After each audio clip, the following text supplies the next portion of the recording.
Olá, meus amigos e minhas amigas do terceiro ano.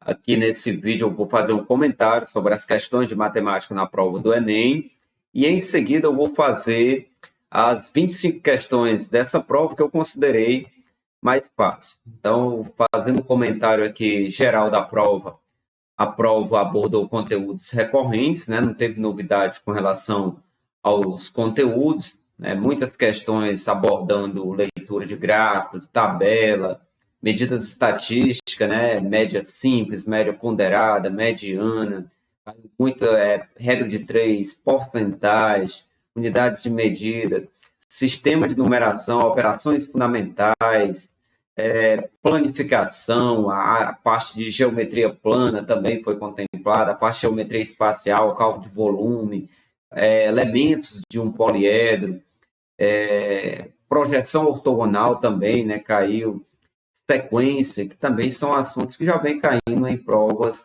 anteriores, medida de escala, que é um dos conteúdos que sempre cai na prova de matemática do Enem. Então, vários conteúdos, na verdade, com exceção duas questões, que tinha uma questão que abordava matriz e outra que abordava função trigonométrica, foram duas questões que não abordavam assuntos que são recorrentes. O restante, todas as questões abordaram, né, assuntos recorrentes. Então, com relação aos conteúdos, não teve novidade. Agora, o que fez a prova ser mais difícil do que edições anteriores, na minha opinião, foi a quantidade de cálculos que você tinha que fazer para chegar até a solução, né?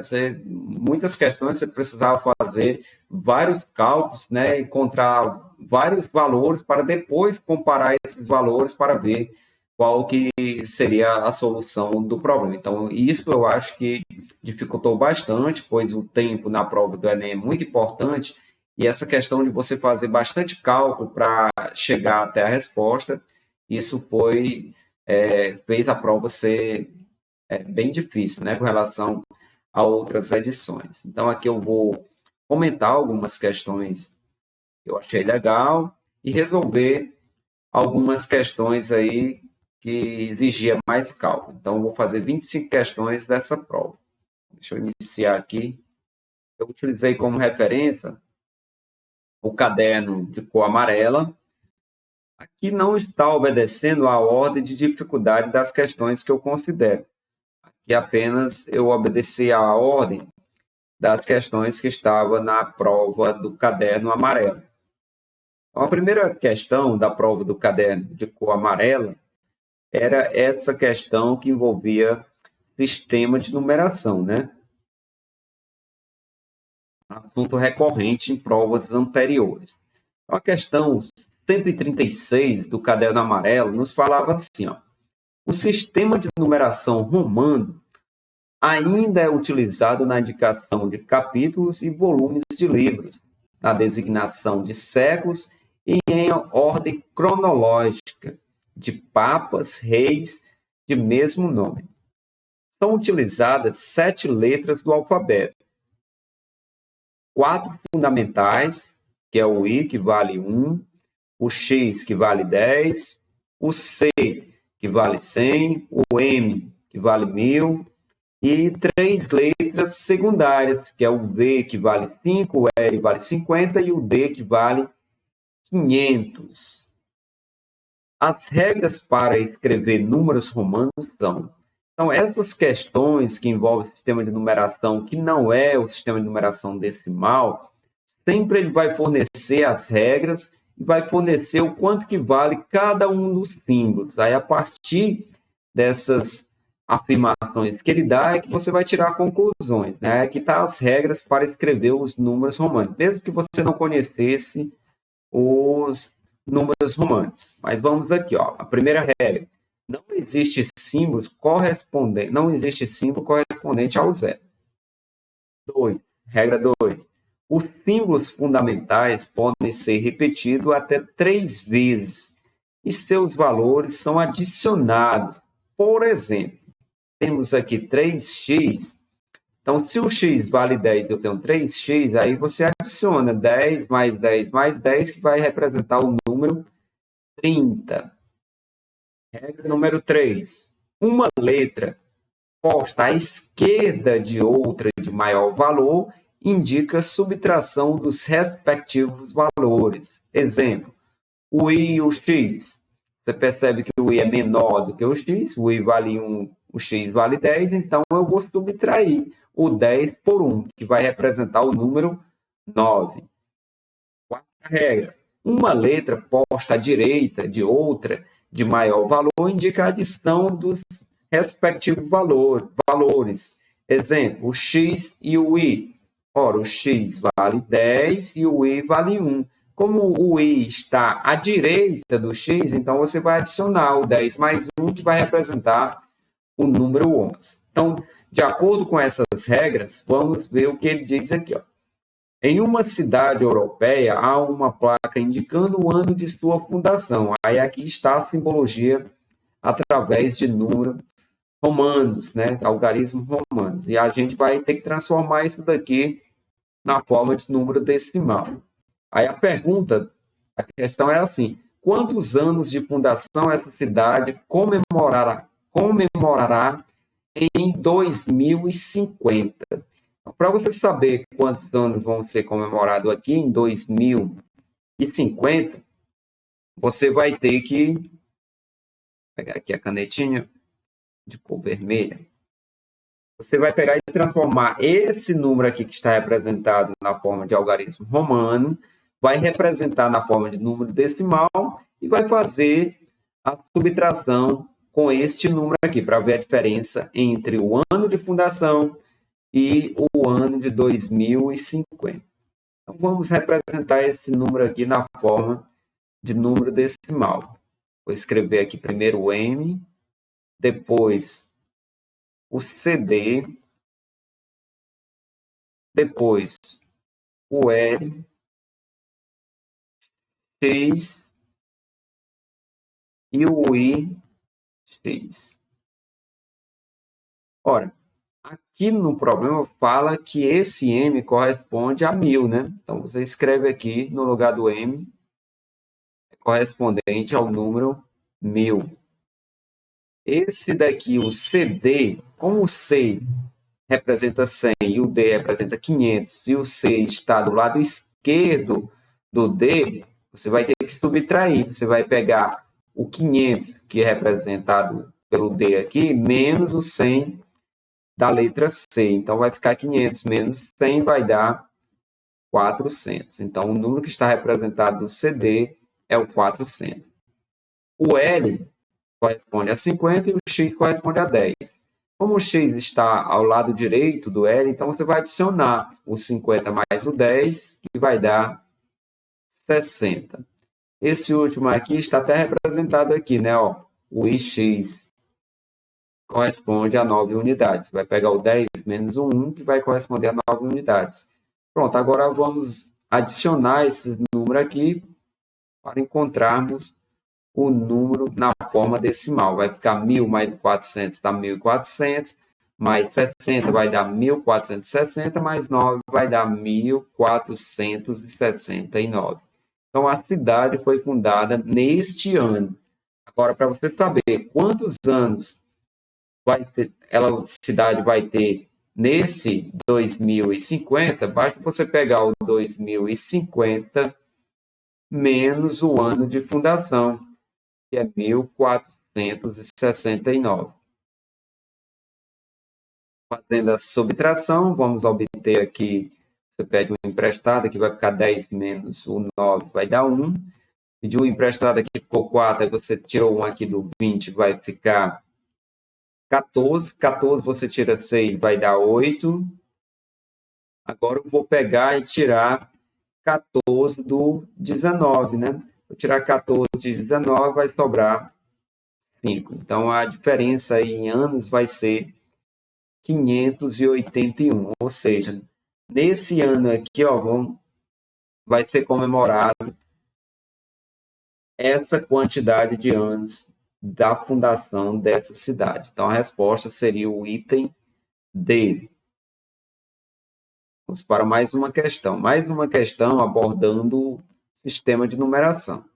Esse caso aqui, sistema de numeração na forma binária, né, que é a forma utilizada pelos computadores. Então vamos aqui, é a questão 137 do caderno amarelo. E a questão nos falava assim, ó, uma das bases mais utilizadas para representar um número é a base decimal. Entretanto, os computadores trabalham com números da base binária.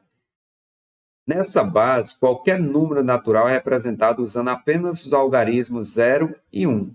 Por exemplo, as representações dos números 9 e 12 na base binária são 1001 e 1100, respectivamente. A operação de adição na base binária segue um algoritmo similar ao utilizado na base decimal, como detalhado no quadro. Aqui no quadro tem dizendo o seguinte, ó, se você pegar o 0 mais o 0, a soma vai dar 0. O 0 mais 1, a soma vai dar 1. O 1 mais o 0 também vai dar 1. Somando 1 com 1 vai dar 10. Uma regrazinha aí do quadro. Por exemplo, na base binária, a soma dos números 10 e 10 é igual a 100, como representado. Aqui tem, ó, 10 mais 10, você faz 0 mais o 0 dá 0, e 1 mais 1 vai dar 10, por isso que fica 100. Considerando as informações do texto, o resultado da adição 9 mais 12 será representado na base binária por. Ora, você tem que entender o seguinte, ó, o 9, a representação dele na base binária é o 101, como é apresentado no texto. Perdão, 1001. O 12, a representação dele vai ser o 1100. Aí pede para você determinar a somatória entre o 9 e o 12. Então, basta você pegar e somar esses dois números aqui, ó, obedecendo essa regra apresentada no texto. Você soma aqui esses dois números. O 1 mais o 0 vai dar 1. 0 mais o 0 vai dar 0. 1 mais o 0 dá 1. E 1 mais 1 vai dar 10. Então, a soma entre o 9 e o 12 na forma binária vai ficar esse número aqui, ó, 10.101.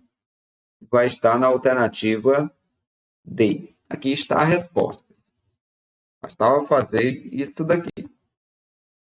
Vamos para a questão 138, envolvendo aqui unidades de medida e operações fundamentais. Questão 138 fala assim: uma unidade de medida comum usada para expressar áreas de terrenos de grandes dimensões é o hectare, que equivale a 10.000 metros quadrados. Um fazendeiro decide fazer um loteamento utilizando 3 hectares de sua fazenda, dos quais 0,9 hectares será usado para a construção de ruas e calçadas, e o restante será dividido em terrenos com área de 300 metros cada um. 300 metros quadrados cada um. Os 20 primeiros terrenos vendidos terão preços promocionais de 20.000 cada, e os demais 30.000 cada.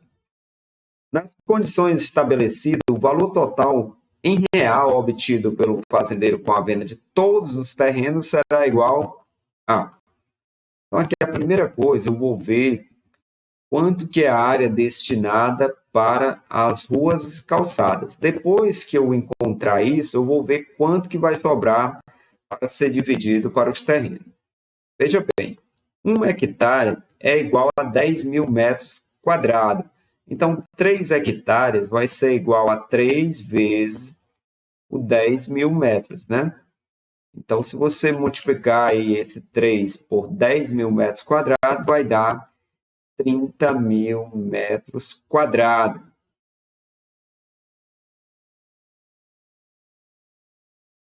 E ele vai utilizar 0,9 hectare para a construção de ruas e calçadas. Então, você vai pegar, se 1 hectare é igual a 10.000 metros, 0,9 vai ser igual a quanto? Então, vou pegar o 0,9 e multiplicar por 10.000, que vai dar 9.000 metros quadrados. Isso daqui vai ser a área destinada para fazer as calçadas e as ruas, né? Então, eu vou pegar do total, que é 30 mil, menos a área destinada para as ruas e calçadas. Fazendo essa subtração, vamos obter 21 mil metros quadrados. Deixa eu apagar esse 7 aqui e escrever 1. 21 mil metros quadrados de área destinada para lotear em terrenos de 300 metros quadrados. Para você saber quantos lotes vai dar, ou quantos terrenos vão dar, basta você pegar a área total, que é o 21 mil, e dividir pela área de cada terreno, que é 300. Fazendo essa divisão, ó, cancela esse zero com esse com esse, vai sobrar 210 dividido por 3. E 210 dividido por 3 vai dar 70 terrenos de 300 metros quadrados cada um. Os 20 primeiros terrenos serão vendidos por 20 mil. Então, você vai pegar 20 vezes o 20 mil, para saber quanto que vai ser apurado aí na venda desses 20 primeiros terrenos. Fazendo esse produto, vamos obter 400 mil na venda dos 20 primeiros terrenos. E o restante dos terrenos serão vendidos por 30 mil. Então, você vai pegar o restante, que no caso é 50 terrenos, né? Era 70, foi vendido os 20 primeiros, sobrou 50. Esses 50 terrenos foram vendidos por 30 mil cada um. Fazendo o produto, você vai obter 1.500.000. Somando esses dois valores, a venda aí dos 20 primeiros terrenos, mais a venda dos 50 terrenos aí restantes, você vai obter um montante de 1.900.000. A alternativa correta vai dar alternativa C. Vamos para mais uma questão. Questão 140. Abordava aqui apenas operações fundamentais, né? Você utilizando operações fundamentais, dava para você resolver essa questão aqui. A questão falava o seguinte, ó, os diretores de uma escola precisam construir um laboratório para o uso dos alunos. Há duas possibilidades. Um laboratório do tipo A, com capacidade para 100 usuários, a um custo de R$ 180 mil e gastos de R$ 60 mil por ano para manutenção. Essa é a condição aí do laboratório de tipo 1. Vamos para o laboratório de tipo 2 ou do tipo B, né? Tem capacidade para 80 usuários a um custo de R$ 120 mil e gastos com manutenção de R$ 16 mil por ano. Considera-se que, em qualquer caso, o laboratório implantado seja utilizado na totalidade de sua capacidade. A economia da escola na utilização de um laboratório tipo B em vez de um laboratório tipo A, no período de 4 anos por usuário, será de... Então, vamos encontrar primeiro aqui o quanto que vai ser o valor do tipo A. Os gastos aí vai ser, primeiro, o custo de 180 mil, mais 60 mil por ano. Como eu vou considerar 4 anos, eu vou multiplicar 4 vezes os 60. 4 vezes 60 mil, ó, 4 vezes 6 vai dar 24, e você acrescenta o zero, né? Então, 4 vezes 60 vai dar 240 mil. Somando aí esses 180 mil com 240 mil, vamos obter um valor. Vou fazer aqui. Esse 18 mais o 24, galera, vou fazer assim, ó. 18 mais o 24 vai dar 42, né? Então, vai dar 420 mil, fazendo a somatória dos dois aí. Para me saber o preço por usuário, basta eu dividir por 100, que é o total de usuários que serão atendidos. Então, o tipo A vai ser esse valor, 420 mil dividido por 100, vai dar 4.200 por usuário. Esse seria o custo com o laboratório de tipo A. Agora vamos para o laboratório de tipo B. Eu vou pegar e ver aqui o custo, que é 120 mil, mais 16 mil por ano. Como é 4 anos, então vai ser 4 vezes o 16, que vai dar 64 mil. Fazendo a somatória, 120 mil mais os 64 mil, vamos obter 184 mil. Fazendo a divisão aqui pelo número de usuários que podem ser atendidos nesse laboratório de tipo B, com a sua capacidade máxima, eu vou dividir por 80, né? Vou cancelar esse zero com este outro, e eu vou fazer essa divisão do dos 184 mil, vou tirar um zero e dividir por 8, né? Eu vou pegar só o 18.400 e dividir por 8, que vai dar 2.300. Pronto, aqui está o custo por usuário, laboratório de tipo A, custo de usuário, laboratório de tipo B. Aí ele pergunta qual seria a economia, né? Então, se você pegar a diferença desse 4.200 menos o 2.300, para ver quanto que vai ser a economia, daí vai dar R$ 1.900 de economia. Resposta correta, né, que está aqui na forma de número decimal, vai ser 1,90 mil reais. Alternativa B, correta.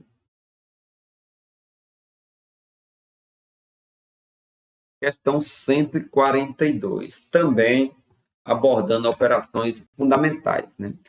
Essa questão aqui, eu fiz ela da seguinte forma. A questão nos falava assim, ó, um Lava Rápido oferece 2 tipos de lavagem de veículos.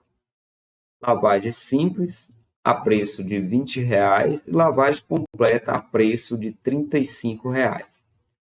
Para cobrir as despesas com produtos e funcionários e não ter prejuízo, o Lava Rápido deve ter uma diária pelo menos R$ 300. Para não ter prejuízo, o menor número de lavagens diárias que o Lava Rápido deve efetuar é. Então, eu imaginei assim, ó, para realizar o menor número de lavagens, ele deveria cobrar maior valor, ou seja, lavagens completas. Para mim saber quantas lavagens eu precisava com esse preço de R$ 35 para obter no mínimo R$ 300, bastava eu dividir, né, o 300 por 35. Isso daqui vai dar aproximadamente 8,6, 8,5, né? Vamos botar aqui aproximadamente 8,6. Então, eu vou precisar 8, vai dar menos, né? Vai dar menos de 300. Então, eu vou precisar de, no mínimo, 9 lavagens. Então, você poderia também fazer assim, ó, pegar o 6 e multiplicar por este 35, né? Fazer aqui o 6 vezes o 35, para ver se dava os 300, né? Você perceber que não dava. Pegando 6 e multiplicando por 35, você ia obter só 210. Então, não dava para, mesmo que fosse 6 lavagens completas, ainda não dava para você ter no mínimo R$ 300. Se fosse 8, você pegar aqui o 8 e multiplicar por 35, também não vai dar R$ 300. Ia dar só 280. Agora, se você pegar o 9 e multiplicar por 35, você vai perceber que vai passar dos R$ 300, vai dar 315. Então, no mínimo, ele poderia realizar aí 9 lavagens. Então, a resposta alternativa C.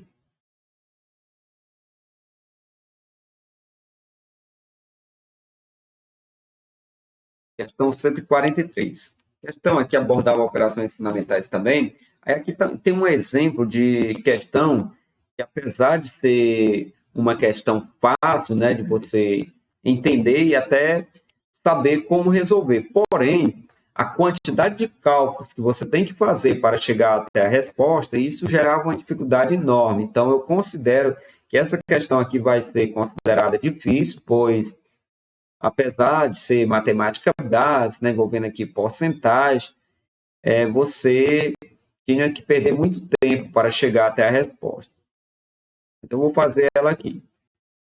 Após consulta médica, um paciente deve seguir um tratamento composto por 3 medicamentos, X, Y, Z. O paciente, para adquirir os 3 medicamentos, faz um orçamento em 3 farmácias diferentes, conforme o quadro. E temos o quadro com os preços aí dos respectivos remédios em cada farmácia. Dessas farmácias, algumas oferecem desconto.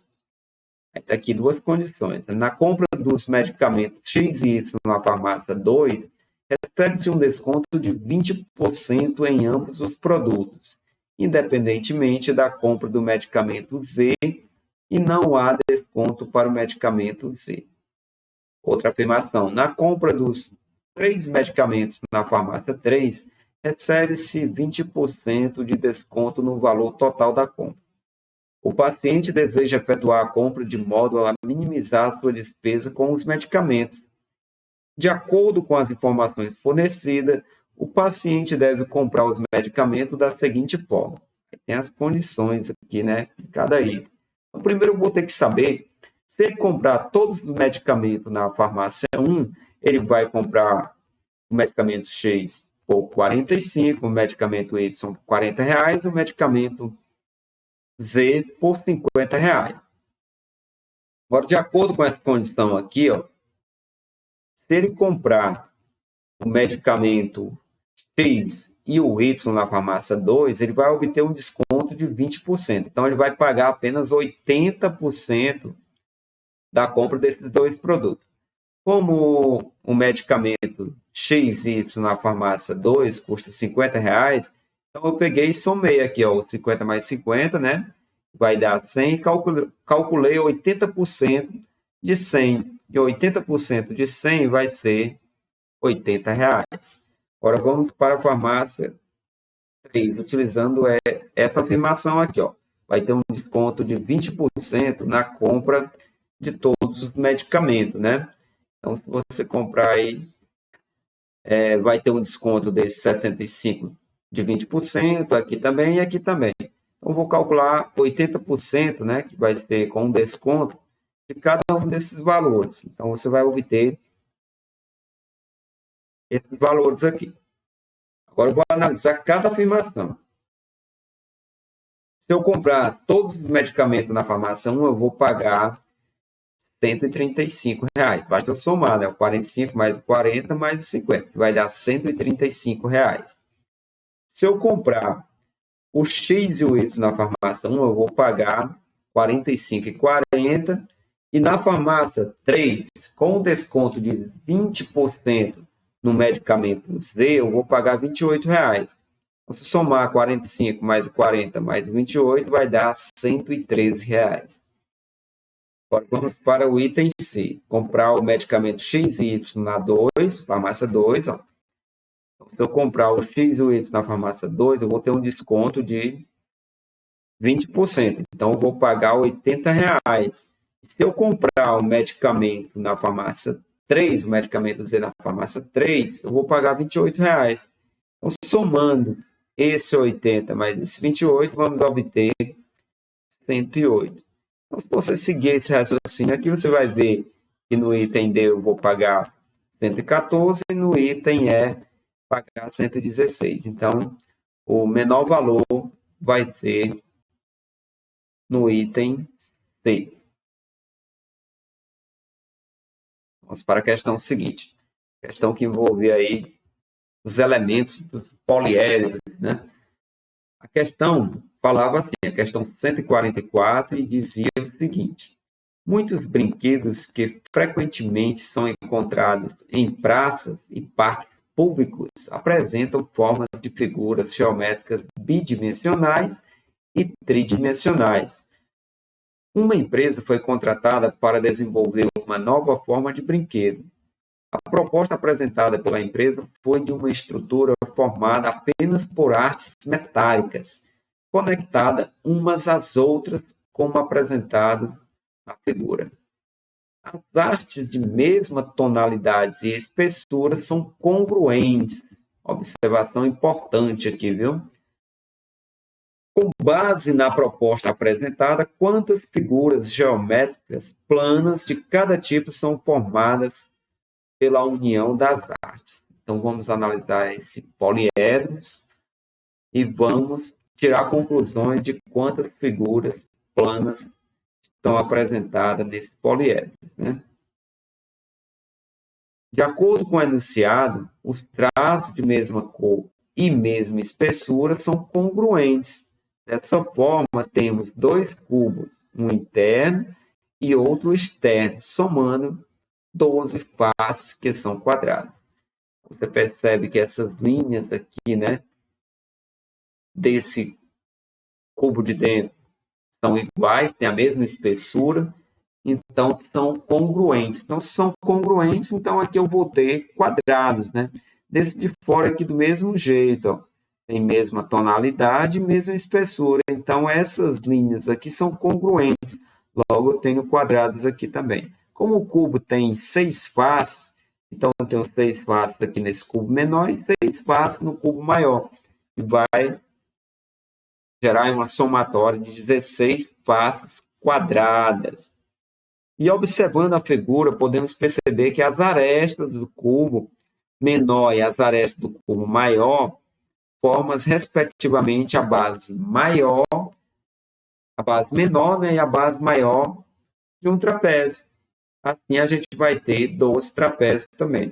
Está percebendo aqui, ó? E essa base aqui é a base menor desse trapézio, e aqui eu tenho a base maior do trapézio. E outro detalhe, essas hastes aqui, ó, que liga os dois cubos, elas são iguais, têm a mesma tonalidade e a mesma espessura, logo elas são congruentes. Então, se eu tenho um trapézio e esses dois lados aqui são congruentes, então eu tenho trapézios isósceles, pois possui dois lados com a mesma medida. Então, eu tenho 12 trapézios isósceles e tenho 12 quadrados. Então, a resposta seria o item A. Para a questão 145. Questão de uma planificação, né? Planificação do octaedro. Questão 145 nos falava assim: o octaedro regular, num octaedro regular, duas faces são consideradas opostas quando não tem nem aresta, nem vértice em comum. Olha aí, observação importante. Não pode ter vértice em comum nem aresta. Na figura, observa-se um octaedro regular e uma de suas planificações, na qual há uma face colorida na cor cinza escuro e as outras 4 faces numeradas. Quais faces ficarão opostas à face de cor cinza escuro quando o octaedro for reconstruído a partir da planificação dada? Você tinha que entender o seguinte, ó. Esse 2 ia ficar aqui na frente, esse 4 ia ficar aqui embaixo, nessa parte de cor verde, o 3 ia ficar ao lado do 2 e o 1 ia ficar do outro ladinho aqui do 2. Essa parte aqui ela vai ficar do lado do 4, é essa parte, E essa parte vai ficar aqui do lado esquerdo, que é essa partezinha aqui. Essa parte aqui vai ser o que vai ficar aqui deste lado. E essa parte escura ia ficar aqui em cima, ó, que está destacada de cor amarela. Então, você vai perceber que o lado que fica oposto, a face que fica oposto a essa parte amarela, está representada por amarela, que é essa cinza aqui, ó, vai ser essa parte verde, que é o número 4. Você percebe que essa face e essa face não possuem nenhuma aresta comum, né? E nenhum vértice. A resposta seria o item E. Outra questão, naquele estilo que eu falei, que eu considero essa prova mais difícil, exatamente por questões desse tipo. Eu tenho certeza que você, meu aluno, consegue fazer os cálculos para encontrar a área de um triângulo, a área de um quadrado, a área de um retângulo, a área de um hexágono e a área de um círculo. Só que aqui você tinha que fazer esses cálculos todos em uma questão. E depois ainda ter que ver o preço para comparar os valores. Então, você fazer essa quantidade de cálculos em uma prova do Enem é praticamente impossível, né? Embora que aborde conteúdos simples, porém, muitos cálculos dificultavam muito essa questão. A questão falava assim, ó, o dono de uma loja pretende usar cartões implantados para uma divulgação de sua loja. A empresa que fornecerá o serviço lhe informa que o custo de fabricação do cartão é de 0,01 reais por centímetros quadrados, que disponibilizará modelos tendo como face úteis para impressão, triângulos equiláteros de lado 12, um quadrado de lado 8 centímetros, um retângulo de lados 11, 12 e 8 centímetros, um hexágono regular de lado 6 centímetros, um círculo de diâmetro 10 centímetros. Aí embaixo ele fala assim, ó, o dono da loja está disposto a pagar no máximo 0,80, ou seja, 80 centavos por cartão. Esse escolherá dentro desse limite de preço o modelo que tiver maior área de impressão. Use o 3 como aproximação para o π e o 1,7 como aproximação para o raiz de 3. Nessas condições, o modelo que deverá ser escolhido tem como face útil para impressão 1. Então, você vai calcular a área desse triângulo equilátero, a área desse quadrado, a área desse retângulo, a área desse hexágono e a área desse círculo. Então, eu utilizei a fórmula aqui, encontrei a área do triângulo e multipliquei pelo valor do centímetro quadrado, que é 0,01. O preço do cartão vai sair por 0,71, né? Agora vamos para a área do quadrado, que vai dar 64, multiplicando pelo preço do centímetro quadrado, vai obter aqui um preço de 64 centavos. E assim por diante, né? Então, ele vai verificar dentre esses valores quais os que são menores do que 80 centavos. Então, aqui eu descartava a área do retângulo, que dava maior do que 80 centavos, né, o preço. E aqui também.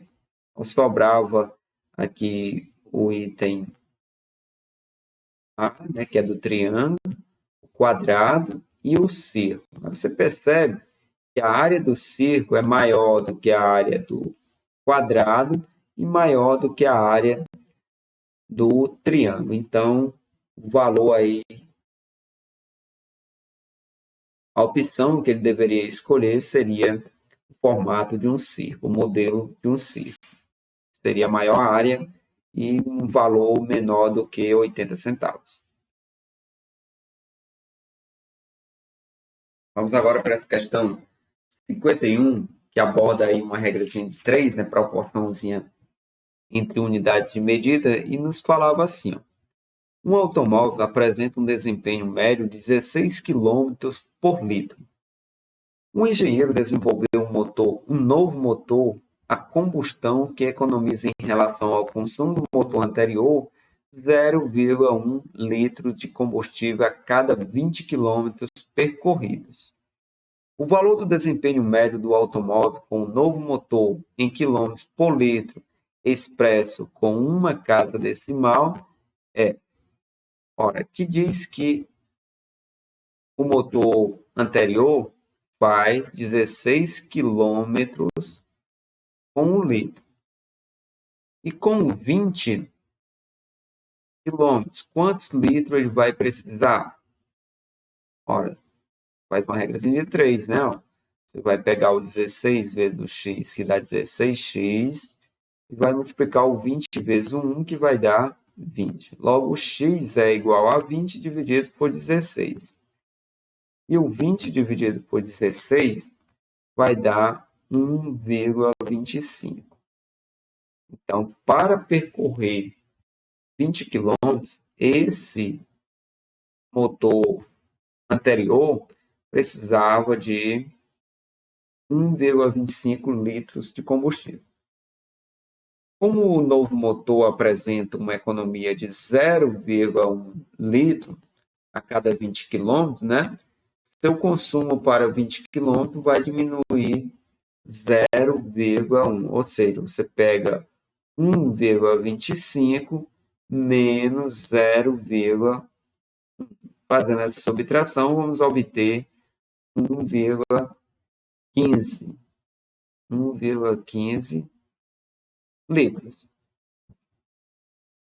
Agora vamos fazer assim. Para percorrer para percorrer 20 quilômetros, esse novo motor ia precisar de 1 litro, 1,15 litros, né? E com 1 litro, ele ia percorrer quantos quilômetros?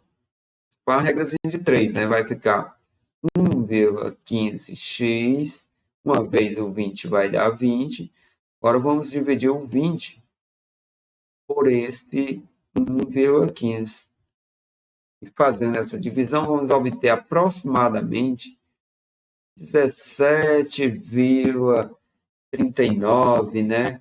Podemos dizer que é 17,4 quilômetros. Então, com 1 litro, esse novo motor vai percorrer 17,4 quilômetros. Alternativa correta, alternativa D.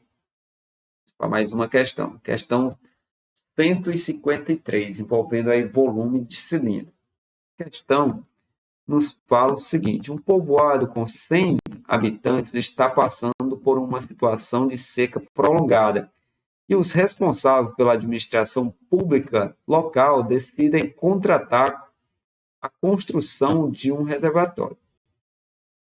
Ele deverá ter a forma de um cilindro circular reto, cuja base tenha 5 metros de diâmetro interno e atender à demanda de água da população por um período de exatamente 7 dias consecutivos.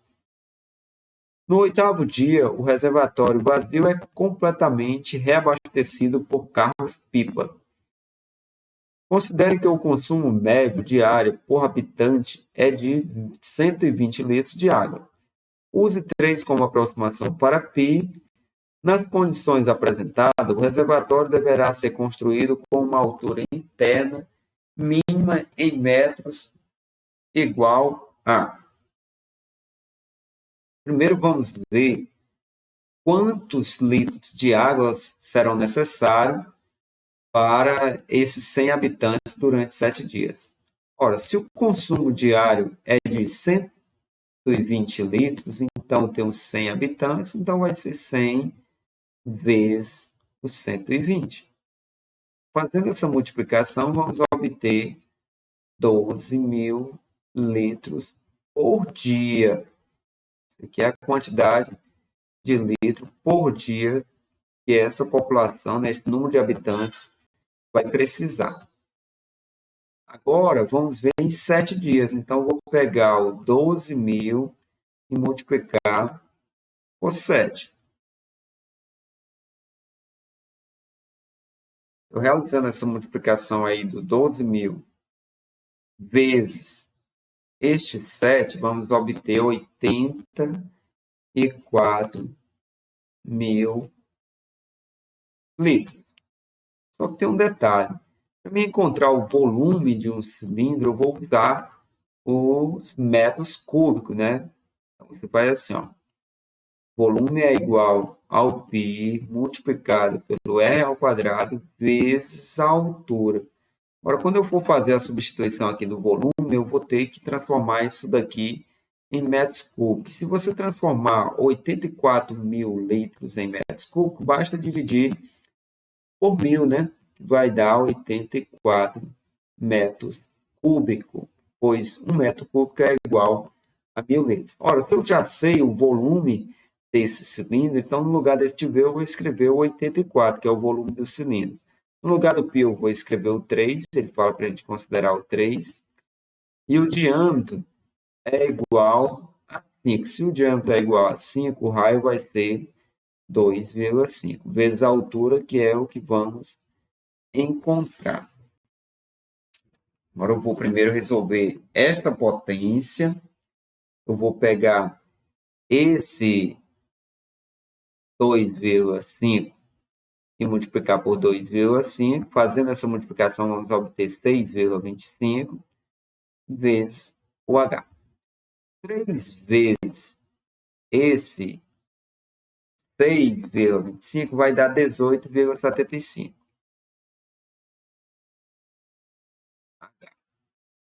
Logo, a medida da altura vai ser igual a esse 84 dividido por 18,75. Realizando essa divisão, vamos obter aproximadamente, da exata nessa conta. Se eu fizer essa divisão, 84 dividido por 17,75, vai dar 4,73, né?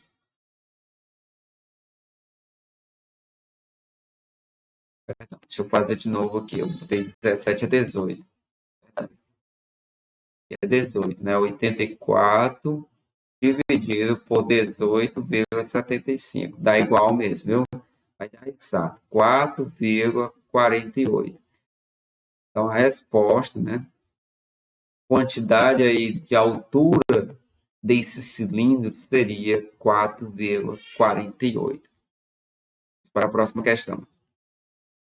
158. Envolvendo proporção. A questão falava assim. Questãozinha.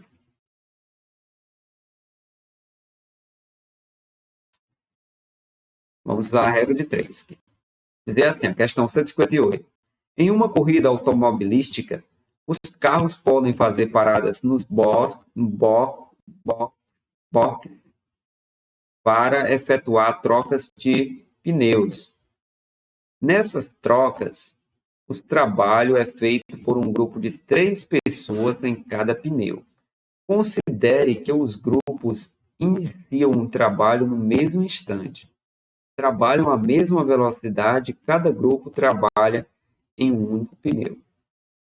Com os 4 grupos completos, são necessários 4 segundos para que a troca seja efetuada. O tempo gasto por um grupo para trocar um pneu é inversamente proporcional ao número de pessoas trabalhando nele.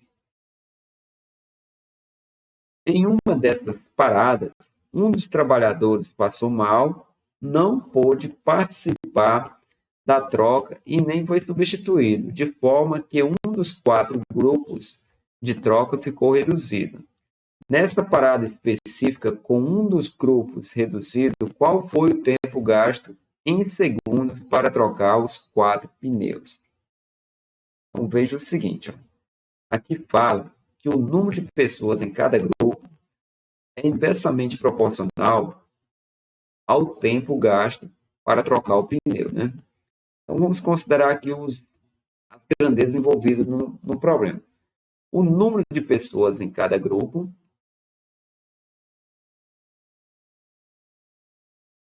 E o tempo? O tempo em segundos, né? Então é assim, ó.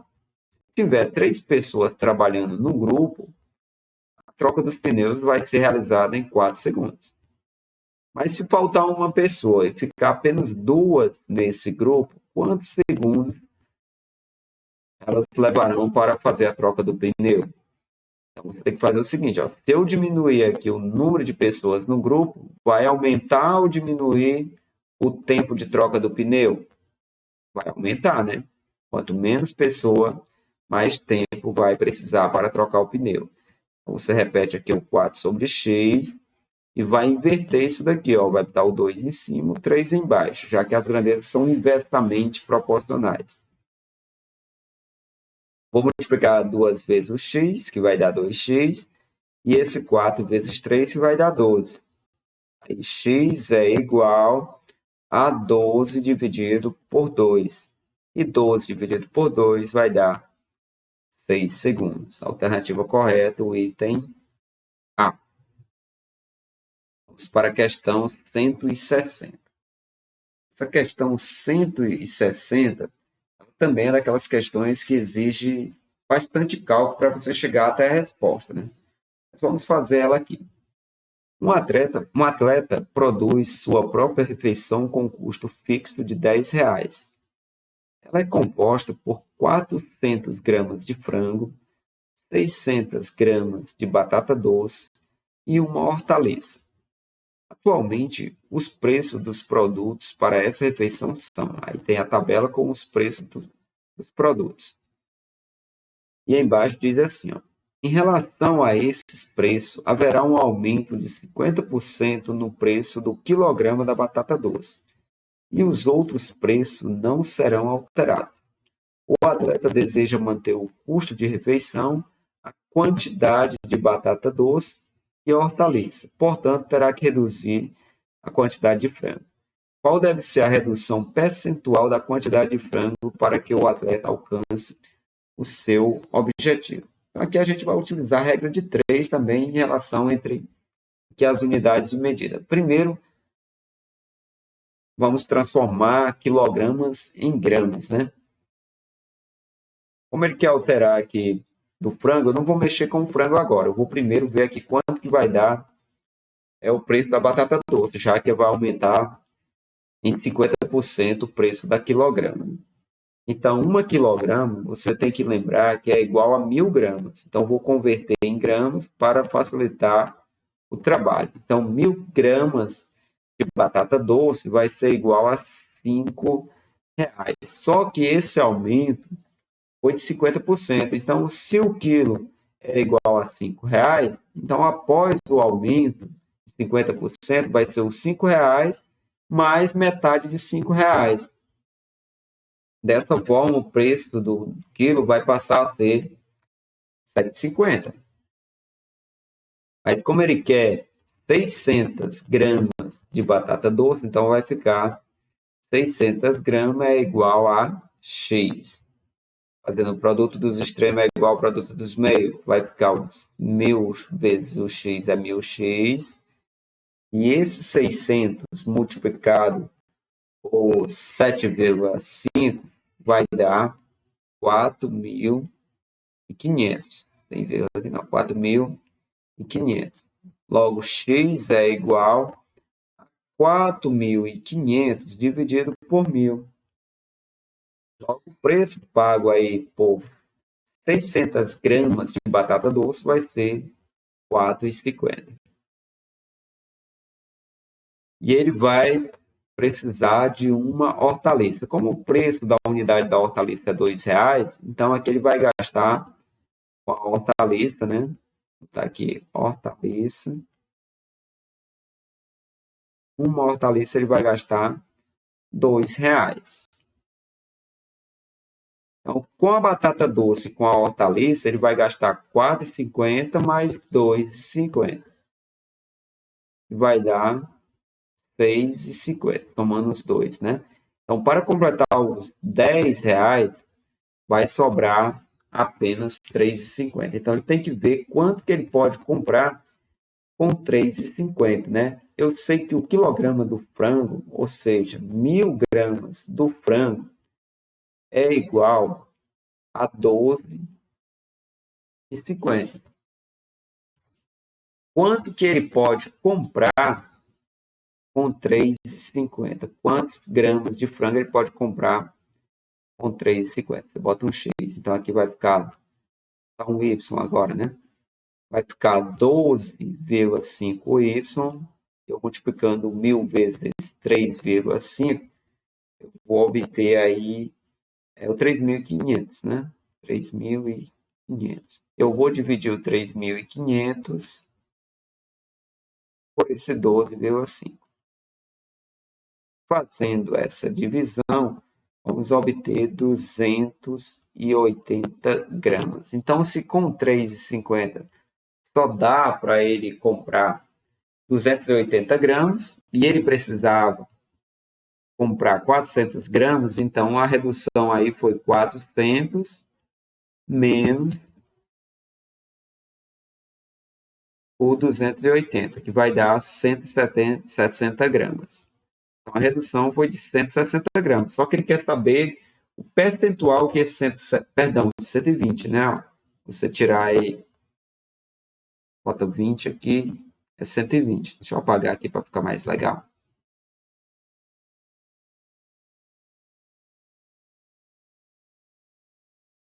A diferença vai ser 120, a redução. Gramas. Só que ele quer saber quanto que corresponde isso em porcentagem. Aí você faz assim, ó. O que ele precisava antes era de 400 gramas, que era igual ao 100%. Então, o 120 corresponde a quanto por cento do 400? Você vai pegar 400 vezes o x é 400x, e o 120 vezes o 100 vai dar 12.000. Agora eu vou dividir o 12.000 por 400. Dividindo 12.000 por 400, vamos obter 30%, que vai ser a resposta. A alternativa C. Vamos para a questão 163. Essa questão envolve conhecimento aí de escala, né? Questãozinha legal de ser trabalhada. As questões de escala geralmente são fáceis, né? Eu não vou ler a questão toda para mim não perder muito tempo e o vídeo não ficar muito extenso, né? Aqui embaixo fala assim, ó, o castelo possui uma ponte de 38,4 metros de comprimento e 1,68 metros de largura. O artesão que trabalhou para o parque produziu a réplica do castelo em uma escala. Nessa obra, as medidas do comprimento e da largura da ponte eram, respectivamente, 160 centímetros e 7 centímetros. Então, aqui a medida do comprimento no desenho era esse aqui, a medida da largura é esse daqui. A escala utilizada para fazer a réplica é, para você saber a escala, você tem que ver quantos centímetros no desenho equivale à quantidade de centímetros no real. Então, se isso daqui é o comprimento no real e isso aqui é o comprimento no desenho, então vamos fazer uma regrazinha de 3. Eu vou transformar esse 38,4 metros em centímetro, pois para mim estabelecer relação entre unidades, entre grandezas de mesma natureza, tem que estar representado na mesma unidade. Então, transformando isso daqui em centímetro, vai dar 38.400 centímetros. E 40, perdão, eu fiz um zero a mais. Você multiplica por 100 aqui, né? Então, vai acrescentar duas casas decimais. Então, vai ficar 3.840 centímetros. Isso seria o comprimento real da ponte. E o comprimento do desenho seria 160 centímetros. Então, 160 centímetros no desenho corresponde a 3.840 centímetros no real. Então, 1 centímetro no desenho, que é 1, viu, galera? 1 centímetro no desenho corresponde a quantos centímetros no real? Vamos fazer uma proporçãozinha aqui, vai dar 160x, e 1 vezes 3.840 é 3.840. Logo, o x é igual a 3.840 dividido por 160. Fazendo essa divisão, você vai obter aí, você pode ir simplificando, né? Para reduzir o número e ficar mais fácil para você fazer a divisão. Mas se você fizer essa divisão, você vai obter aí uma divisão. Vou fazer aqui. Primeiro, metade desse 3.840 vai dar. Vamos cancelar o zero, né? Ó, esse zero aqui com esse daqui. Ó, o 3 por 2 vai dar 1, sobra 1, 9, 2. Pronto, vai dar 192. Metade do 16, 8. Metade desse 192 vai dar 96. Metade do 8, 4. Tá, metade de novo. Então, o x é igual a 48 por 2. 48 por 2 vai dar 24 centímetros. Isso quer dizer que cada centímetro no desenho corresponde a 24 centímetros no real. Então, a resposta, a alternativa C. Vamos para a questão 145. Leitura de gráfico, né? A questão falava assim, ó. A receita R de uma empresa ao final de um mês é o dinheiro captado com a venda de mercadorias ou com a prestação de serviço nesse mês, e as despesas D é todo o dinheiro utilizado para pagamento de salários, contas de água e luz, impostos, entre outros. O lucro mensal obtido ao final do mês é a diferença entre a receita e a despesa registrada no mês. O gráfico apresenta as receitas e despesas em milhão de reais de uma empresa ao final dos 5 primeiros meses de um dado ano. Então, aqui, olhando para o gráfico, aqui nos dá aqui a informação na legenda. Ó, diz que a receita é a linha contínua e as despesas é a linha tracejada. Então, para você ver quanto que foi o lucro, basta você pegar o valor da linha da receita menos o valor da linha tracejada, que é o valor das despesas. Então, no mês de janeiro, ó, tem 10 para a receita e 5 para a despesa. Então, vai ser 10 menos os 5. Aqui no mês de fevereiro, 20 para receita, 10 para despesa. Então, vai ficar 20 menos 10. Então, e assim por diante, né? Então, você analisando esses valores aqui, essas diferenças, nessas condições, o lucro mensal para os próximos meses deve ser maior ou igual ao mês de. Então, a gente vai ver aqui que a previsão para os próximos meses é que o lucro mensal não seja inferior ao maior lucro obtido até o mês de maio. Então, o maior lucro obtido foi no mês de fevereiro. Foi de 10 aqui.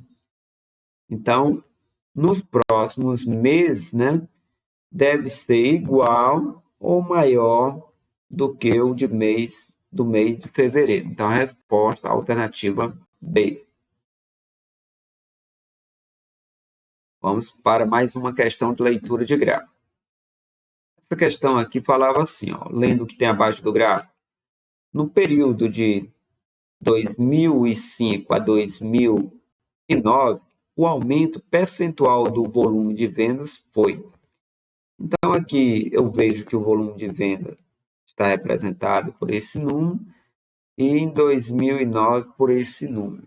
Então, eu vou calcular a diferença entre esses dois valores, depois ver a porcentagem que esse valor corresponde ao valor inicial. Ou seja, em 2009 era 519,2 e em 2005 era 236. Então, fazendo essa subtração, a gente vai obter 283,2. Isso corresponde a quanto por cento do valor inicial? Ora, o valor inicial era 236, que era o 100%, E esse 283,2 corresponde a quanto por cento? X, né? Então, você vai pegar, multiplicar esses dois, vai dar 236x, e multiplicando esse valor por 100, eu vou obter 28.320. Agora eu vou dividir esse 28.320 por 236. Fazendo essa divisão, vamos obter 120%. Então, o aumento aí percentual foi de 120%. A alternativa correta, o item C. Vamos para mais uma questão. A 167. Questão que envolvia aí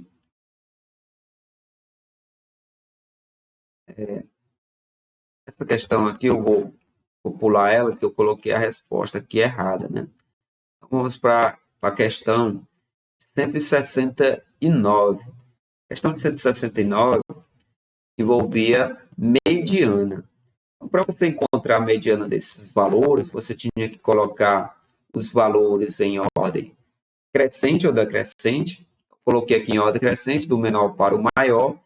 Se você contar aqui, você vai ter um número par de valores, né? 1, 2, 3, 4, 5, 6, 7, 8, 9, 10, 11, 12 valores. Então, quando você tem uma distribuição em que o número de valores é par, você vai pegar os dois centrais e calcular a média entre eles para encontrar a mediana.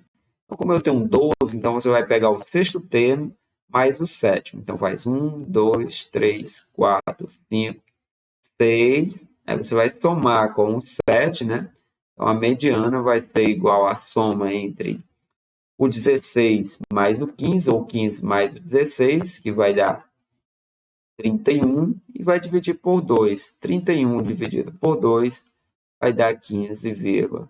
Então, a mediana nesta distribuição aqui vai ser 15,5. Ele pega, segundo esse pesquisador, o número atual típico de terremotos de magnitude maior ou igual a 7 é. Então, está aqui a resposta, a alternativa C. Questãozinha envolvendo porcentagem. Questão pequena, né? A questão que você não podia perder. Essa questão aqui, questão 170, nos fala assim. O gráfico apresenta o nível de ocupação dos 5 reservatórios de água que abasteciam a cidade em 2 de fevereiro de 2015. Nessa data, o reservatório com maior volume de água era o... Então, aqui ó, tem uma capacidade em litros, né, bilhões de litros, cada coluna, e ao lado está indicando a porcentagem de água de cada reservatório. Então, aqui nessa coluna aqui, ó, está dizendo que é 20% desse valor aqui. Então, 20% de 105 é 21 bilhões de litros de metros cúbicos. Aqui está dizendo que é 30, né? 30% de 100 vai dar 30. Aqui vai ser 50%, a metade de 20, né? E assim por diante. Você calcula a porcentagem de cada um desses valores aqui, e ele quer saber o reservatório com maior volume de água. Então, você analisando esses valores aqui, você percebe que o reservatório com maior volume de água é o reservatório 4. Então, a alternativa correta, o item D. Vamos para mais uma questão envolvendo medidas estatísticas. Questãozinha boa também, ó. Até o enunciado era pequeno e o gráfico fácil de ser analisado, só que aqui era uma média ponderada, que levava um pouquinho mais de tempo para você realizar os cálculos. Porém, aqui a questão era pequena e facilitava. Qual é a média das idades em ano desses alunos? Para me calcular a média desses alunos, média de idade desses alunos, eu vou fazer o produto, né? Aqui é o número de anos embaixo, aqui é o número de pessoas que têm essa idade, ou seja, tem 6 pessoas que têm 9 anos, tem 9 pessoas que têm 27 anos e tem 12 pessoas que têm 18 anos. Então, você calcula a média fazendo o produto entre a frequência, né? Vai pegar o 9 vezes 6, ou 6 vezes 9, mais esse 9 vezes o 27, mais o 12 vezes o 18. Fazendo os produtos, vamos obter 54, 243 e 216. Somando tudo, vai dar 513. E vamos dividir o 513 por 27. Fazendo essa divisão aqui, o 513 por 27, você poderia simplificar também, né? Deixa eu fazer logo direto. 513 dividido por 27 vai dar 19. Então, a média ponderada vai ser 19 anos. Alternativa correta, o item D. Para mais uma questão. Questão 139. Questão também envolvia média. Então, tinha um detalhe, né, que isso serve até para outras edições, quando você for fazer. A questão pedia o seguinte, ó, uma rede de hamburgueria tem 3 franquias em cidades distintas. Visando incluir um novo tipo de lanche no cardápio, o gerente de marketing da rede sugeriu que fosse colocados à venda 5 novos tipos de lanche em edições especiais. Os lanches foram oferecidos pelo mesmo período de tempo em todos os franqueados. O tipo que apresentar maior média, olha aí, ó, maior média por franquia, será incluído definitivamente no cardápio. Terminando o período de experiência, o gerente recebeu um relatório descrevendo as quantidades vendidas em unidades de cada um dos 5 tipos de lanche nas 3 franquias. Com base nessas informações, a gerência decidiu incluir no cardápio o lanche de tipo. Então, você ia ter que calcular a média de cada um desses lanches nas 3 franquias, né? Primeiro, a média desse lanche 1, você pegava e somava esses 3, depois a média desse daqui e assim por diante, calcular a média de todos. Aí uma sugestão que eu dou aqui, ó, quando você vai comparar a média em que o número de valores são iguais, basta você somar todos os valores, o que tiver maior somatório vai ser o que vai ter maior média. Foi o que eu fiz aqui, ó, eu somei os valores da franquias do lanche 1, que deu esse valor aqui, ó, 1.245, os valores da franquia do lanche 2, que deu esse valor aqui, e assim por diante, né? Você analisando esses valores, você vai perceber que o que obteve aqui o maior somatório vai ser o lanche 5. Logo, que vai apresentar maior média vai ser exatamente esse lanche 5. Alternativa correta, o item E. Vamos para aqui, vou ver aqui essa questão anterior. O item E. Aqui média ponderada novamente, né? A questão pedia a média ponderada desses valores, então você ia ter que calcular a média ponderada desses valores aqui, ó, multiplicando cada peso aqui pela sua respectiva frequência, né? E aí depois você ia ver em qual desses intervalos o valor estava situado. Então vamos comigo aqui, eu vou pegar esse 3,5 multiplicar por 3, depois esse 2,5 por 2 e assim por diante. Realizando a somatória desses produtos, vamos obter 45 dividido por 12. Vamos simplificar isso daqui, ó. 45 dá por 3, que vai dar 15. E esse 12 por 3 vai dar 4. Então, vamos dividir por 2. Ó. 15 por 2 vai dar 7,5. E o 4 por 2 vai dar 2. Metade dos 7,5 vai dar 3,75. Porque se fosse 3,5 dava 7, né? Então é 3,75.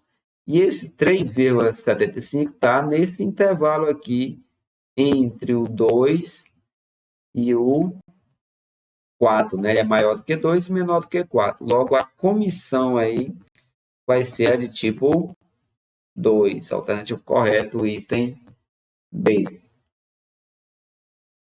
Agora a questãozinha de sequência aqui, né? Dentre as questões que já foram contempladas em provas anteriores, abordando esse conteúdo de sequência, eu considero essa daqui a questão mais de um nível mais elevado, né? Então aqui o segredo para você descobrir a sequência, a primeira coisa que você deve fazer é ver a diferença entre os termos, né? Então eu vou pegar a diferença entre o termo 1 e o 2, ou entre o 2 e o 1, né? Eu vou pegar aqui o φ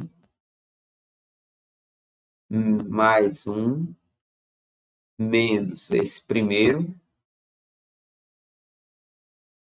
é esse φ mais colocar dentro de parênteses, que vai ficar esse 2 menos esse φ aqui, que vai dar apenas o φ, né?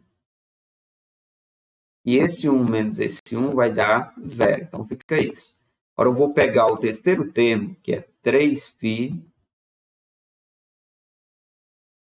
mais 2 menos 2φ mais 1. Eu vou fazer a subtração aqui, ó, vai dar φ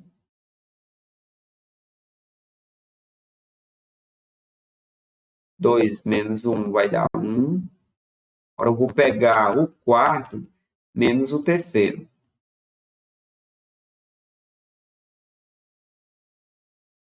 Mais 3 menos o terceiro, que é 3φ mais 2. Então, vai ficar 5 menos 3 vai dar 2φ.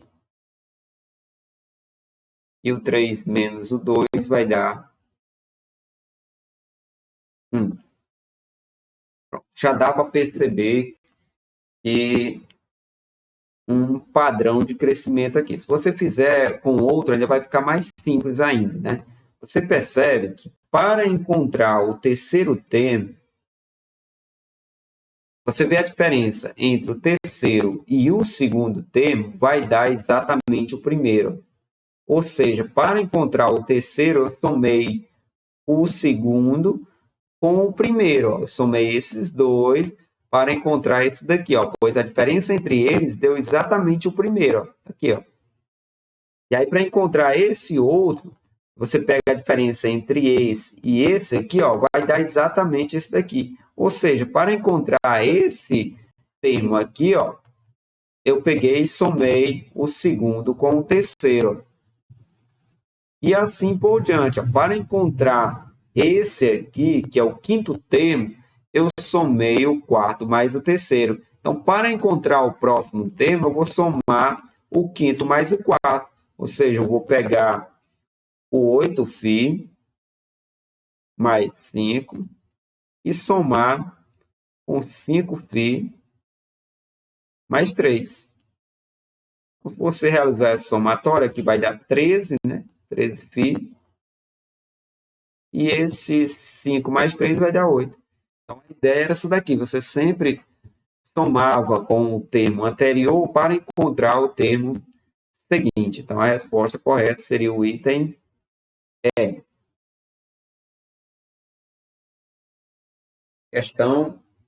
A última questão, abordando aqui o projeção ortogonal, também uma questão que não era simples, acredito que ela vai ser considerada como uma questão difícil, pois dentre as questões que abordava esse descritor em provas anteriores, né, comparando com essa daqui foi a mais difícil que já foi contemplada na prova do Enem, abordando projeção ortogonal.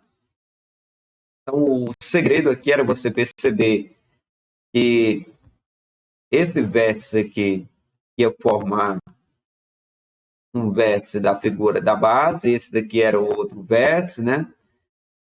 Aí tem esse aqui do outro lado que ia formar outro vértice. Aí tem esse aqui lá atrás, que ia formar esse vértice. Esse daqui ia formar esse vértice. E esse aqui ia formar esse vértice. Ou seja, essas bolas aqui, né? As esferas, ia formar vértice do polígono que ia ficar projetado no eixo da base. E aqui essas três esferas do meio, né, essa daqui, com a outra que tem aqui atrás, ia ficar bem no centro. Três esferas, uma em cima da outra, que é essa daqui, ó. E aqui tá as diagonais, né, e esses lados aqui de cima que vai ligar aquele outro lado, outro lado. Esse daqui com aquele outro lado. Então, a resposta seria o item E, levando em consideração que cada uma dessas esferas ia corresponder a um vértice de um hexágono. A resposta, o item E. Espero que vocês tenham entendido, pessoal. Um abraço e até nosso próximo encontro aí. Valeu!